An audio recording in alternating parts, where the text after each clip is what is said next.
Hello everyone. ඔගොල්ලෝගේ ආදරණීය YouTube නාලිකාව හැමදාම රසවත් ඉංග්‍රීසි ඔයගොල්ලන්ට අරන් එනවා.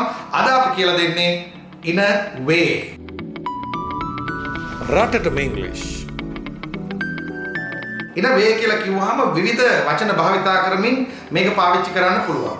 In a bad way, in a leisurely way, in a good way. There are lots of usages that you can use. ඔයාලට පාවිච්චි කරන්න පුළුවන් විවිධ රසවත් යෙදුම්. In a bad way කියලා කිව්වනම් තත්ත්වය හොඳ නෑ. අපි කියනවා he is in a bad way financially these days. එයාට මේ දවස්වල මුදල් ප්‍රශ්න. He is in a bad way financially these days.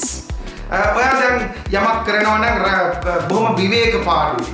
අපි කියනවා එයා දවල්ට උයන්නේ හරිම සැහැල්ලුවෙන්. විවේක පාඩුයි තමයි උයන්නේ. She cooks lunch in a leisurely way. She cooks lunch in a leisurely way. Right? ඔයාට කියන්න අවශ්‍ය වෙනවා එයා මට කතා කරන්නේ බොහොම ආදරණීය ලෙස. ආදරණීය ලෙස. In a friendly way. මම කියනවා මගේ යාළුවෝ my friends treat me in a friendly way. මගේ යාළුවෝ මට ඉතාම ආදරණීය ලෙස සලකනවා. In a friendly way, in a bad way, in a leisurely way, in a good way. There are lots of usages you can use. Right?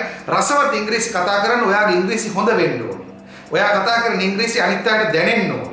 අද ඉඳලා කතා බහට එකතු කරගන්න මෙන්න මේ ක්‍රමයට. In a way මෙන්න මේ ක්‍රමයට. මොන ක්‍රමයටද?